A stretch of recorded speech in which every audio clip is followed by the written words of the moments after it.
Hello, I'm Tara Brabazon. I'm the Dean of Graduate Research at Flinders University and welcome to vlog 251. Rewriting. In this vlog series, the two most frequent requests for content that I receive are about reading and writing, and I'm working on a very complicated reading series for you right now. I'm 100 plus articles and books in at the moment, so I'm not sure where that's going, but I'm shaping that up for you. But I did think it was timely once more to offer an intervention, a node for your thought, a node for you to think about writing. And I particularly wanted to acknowledge the remarkable book by Joseph Harris, Rewriting, How to Do Things with Texts. How to Do Things with Text. Now, Rewriting, this great book, is moving through its second edition, and I really do recommend it to you. It's a powerful argument, and it is a powerful word, rewriting. So today, I'm going to offer an argument for your consideration, and that argument is that all writing is actually rewriting. All writing is rewriting. And I receive a lot of requests from students. We're talking thousands of requests from students with a very seemingly simple question. How do we transform that which we read into an interpretation of what we have read? Seems a simple question, is actually a very difficult process. So this vlog is about you, yes you, and how you write, but also how you rewrite. And I'd like us to play between those words today. Firstly, I do need to acknowledge the remarkable Roland Barthes. I read Roland Barthes when I was a very, very young person, 2021, and his writing about writing really did change my life. And if I'm to this day to list my 10 favourite books of all time, Camera Lucida is always in that list of 10. But I wanted to quote a little bit from the very famous work he's done on the death of the author. And Barthes stated that, quote, "A text is made up of multiple writings, drawn from many cultures and entering into multiple relations of dialogue, parody, and contestation." End of quote. Great quote. So, therefore, Barthes shows to us the simplicity, if you will, when we separate out reading and writing. Actually, it's about contestation between the terms. So all writing that we do is a dialogue with that we have read. So therefore, all writing is rewriting what we read. So therefore today I want to provide an entree into many of the requests about writing I received. Big hello to Mike, big hello to Joanne.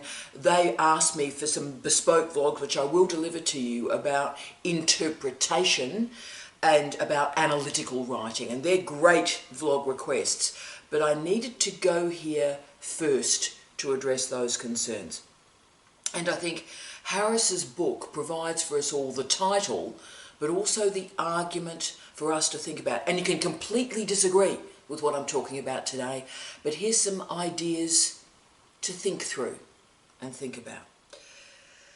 The major academic question we never really ask in our lives is, how do we as scholars use the words of others in our academic writing?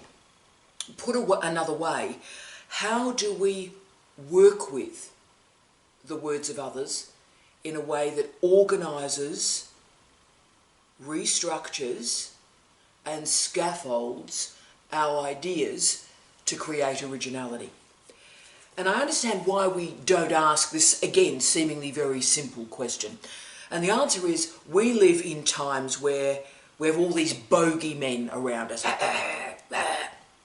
And these bogeymen are, of course, plagiarism, be afraid, academic misconduct, research misconduct, and even, of course, self-plagiarism.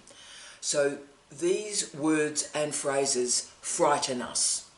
They create an academic culture of fear and worry and confusion.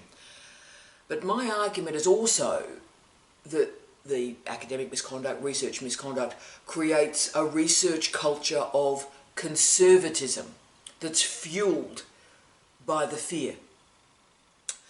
How often, therefore, with all these fears and bogeymen around us, how often do we think robustly and honestly about the relationship between writing and rewriting? Now, I've always been a very proud academic. I'm a proud academic, proud to be an academic, and I'm proud to be an academic writer. And yes, I do write journalism and I do write trade publications, but I am an academic writer and I know what that means, and I write a lot. And we need to recognise that academic writing is different from the other modes of writing around us, because we have to acknowledge the interplay of ideas from great scholars who came before us. We must acknowledge that. That is interpretation. That is research. So we don't do a vibe. So in academic writing we go, I have an opinion. Do you? I have an opinion and I'm going to immediately overshare that. That's not academic writing. If you have an opinion, that's great. That opinion doesn't have a great deal to do with academic writing. Because academic writing is textured, it's careful, it's scaffolded, and it recognises our legacy, and we perform that legacy to other scholars via our footnotes, our references, our bibliographies. We have a legacy. So therefore our writing is very different. It's an interplay between past and present, between self and society, but also between innovation and history. Put another way, you're writing an original contribution to knowledge. Great, that's what a PhD is. How do you know it is original if you don't understand the history of your discipline? Anyone could go, oh look, I've invented that. It's like, dude, that was invented 15 years ago. Sort yourself out, right? And examiners will find that. If you go, I've done this and it's brand new, they'll go and they'll show, are you aware these 27 people came up with this idea in the last 20 years? So we must have that intellectual generosity and that interplay between the history of our disciplines and the innovation that we are enacting through research. If you like, we write in response. We write in response to the work of others. We're not ventriloquists. We're not just simply puppeting the words of the past. That's not what we're doing. Instead, we are acknowledging our research innovation by understanding the innovations on which it is built. So in many ways, when we're teaching academic writing, we're really teaching academic rewriting. The point of references, the very point of referencing, is to show transparency and respect, acknowledging how other scholars have left their fingerprints on us. Referencing shows to our readers our journey through knowledge. And that, I think, is the great problem when we put all the energy and the focus, as it has been for the last 20 years, on plagiarism, academic misconduct, and research misconduct. We rarely discuss how to rewrite with clarity, boldness, and innovation. The whole point of academic writing is rewriting, engaging with the scholarship of brilliant people. So this is what we do. We take an acceptable idea from our discipline, okay, that's sort of an acceptable truth, and we walk around with it for a while, give it a bit of a poke, give it a bit of a probe, and ask some difficult questions. So we reflect, we revise, and we rewrite. we use the writing of others to rewrite, and rewrite with innovation. And that means when we say something new, it's grounded. When we say something new, it's dug in to the research of the great minds that came before us. And therefore, our interpretation of the work of others and your referencing actually is a confirmation of rigour and excellence. Now, I've already used rewriting quite a lot in this vlog already. When I use the word rewriting, for me, I use it to capture the social practice of writing, the social practice of writing. And too often, I reckon, we think of writing as this sort of individual act, a tortured person wrangling every last word out of their brain. And that's why I'm sort of doing this so early in the morning this morning. You know, this is usually my writing time when I'm recording this. And we sort of have this notion of sort of an early morning, someone tortured, just had a cup of coffee and just struggling to get the words out. Like you're pushing them out of your body like toothpaste out of a toothpaste container. That's not true, of course. That's not true. Writing always exists in a context. We write in a context, we write in a social environment. And that context is the marinade for what we do. So rewriting, if you will, recognises the collective nature of ideas generation and the collective nature of research.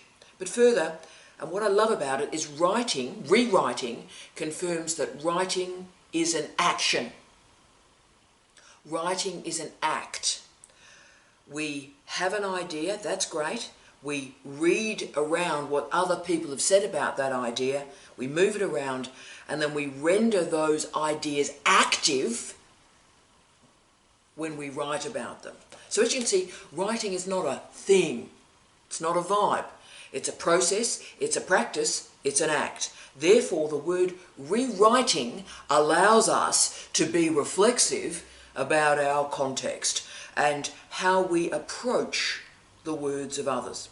So this is where the attention to rewriting provides a great clarity about how we interpret the words of others. Now, let me be really clear here. Interpretation is a very difficult skill. I'm however old I am, and I've never actually been taught how to interpret. It's assumed that we can interpret, but interpretation is a very difficult skill. I'm going to talk a little bit about that now, because at the end of the day, anyone can offer an opinion. Any fool out there can say, oh, I've got a view. Have you? Have you? And why am I meant to care about that? So an opinion, not hugely interested. Academic work demands more of us. We have to represent the words of others in a way that is fair.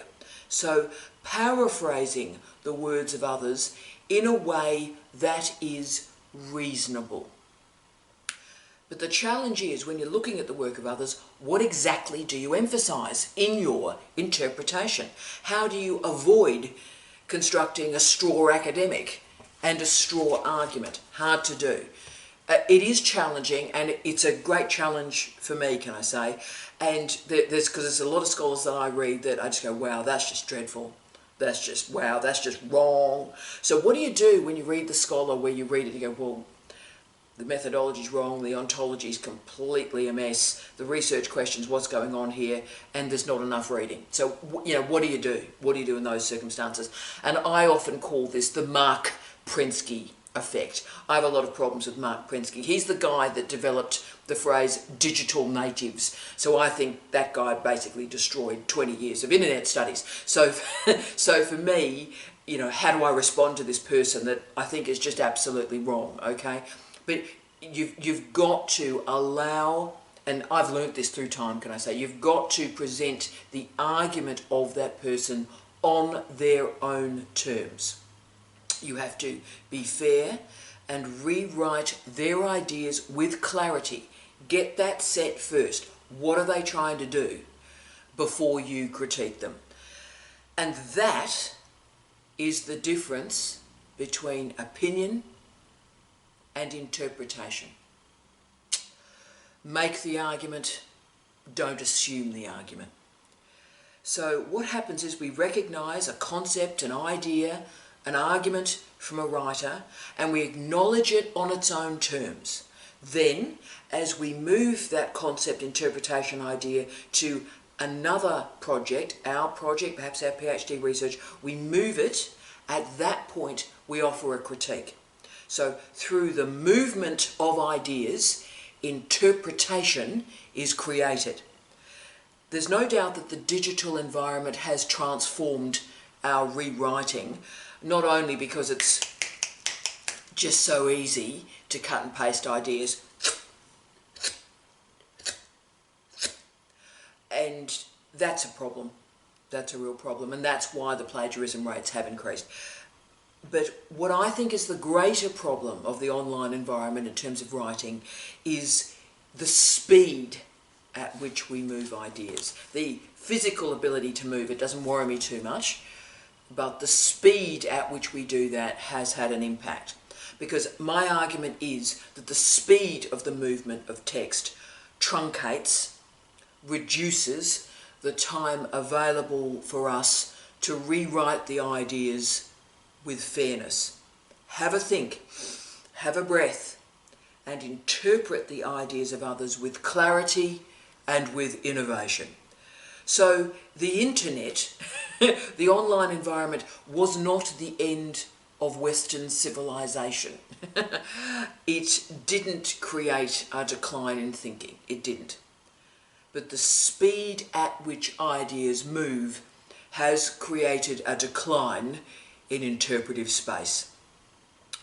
Put another way, digital literacy, the ability to use the online environment, is a very, very simple series of tasks. Very easy to do.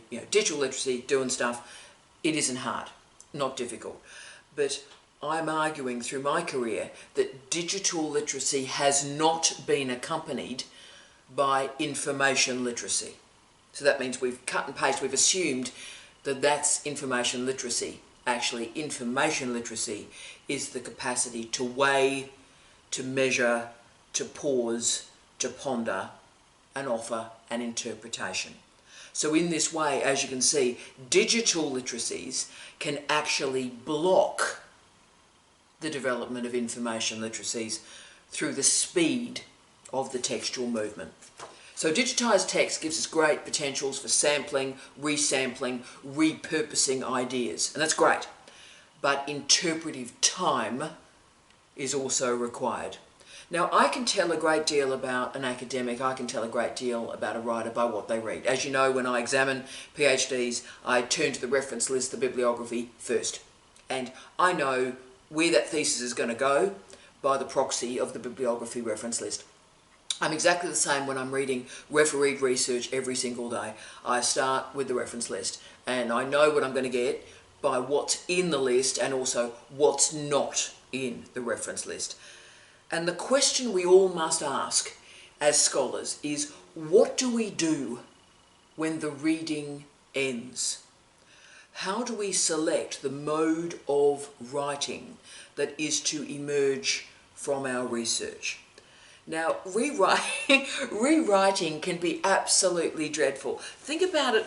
This is a nightmare. Think about it when someone tells a joke. You know, when someone tells a joke and that horrible thing happens where people don't get the joke and they have to re-explain the joke? Well, that's sort of rewriting, isn't it? The joke didn't work, and so you're rewriting the joke, and not only is it not funny, but it gets really embarrassing really quickly. So the key, therefore, is to balance the desire for accuracy and fairness with the movement to interpretation and analysis. That's the key. And that's why all writing is actually rewriting. And it's important to remember that no meaning is ever delivered naturally. Let me just state that again. No meaning is ever delivered naturally. So you don't simply plug an academic article into your brain, you download it and upload it. Okay? That's not how we engage with research. Everything requires interpretation. And there is no simple, there is no obvious meaning, because the moment we read that research, we make a startling discovery. The moment in which that research was written is different from the moment in which we are reading that research. And we have to understand what that gap means. Therefore, we have to mind the gap between the writing and the reading and the reading and the rewriting. So it's recognising context, the social practice of writing. My context is different from your context, absolutely. Therefore, how I make sense of a piece of research is very different from how you make sense of a piece of research, because we make meaning and we summon interpretations in context. As readers, as writers, our job is to be fair. Our job is to be transparent and careful in presenting the work of others and demonstrating how we created our interpretation. That's the challenge. How did we do it?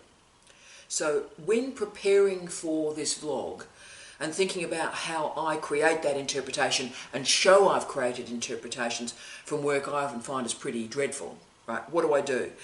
I ask myself a series of questions to slow me down. So I've read something, go, gee, that's dreadful, but I need to use it in my work. So how do I slow myself down, take a breath, and be fair and transparent? And the answer is, I ask myself a series of questions. I have prompt questions. So these are how I handle my interpretation. Right, okay, take a breath. What is the researcher's key argument? What's their argument? What are they trying to do? Right. The next question is a tougher one. That's the argument. The next question is, what do they think they're doing? What do the researchers think they're doing? Write that down. Because what they think they're doing, in many cases, is not what they have done. But what do they think they are doing? Right. What is the point of the research? What's the outcome? What's the goal? What's the point of this research? Right? Next question, is there a major concept or idea that is delivered through the research? Okay, now they're the key questions. So that's looking at the research on its own terms. Right? Take a breath, being fair.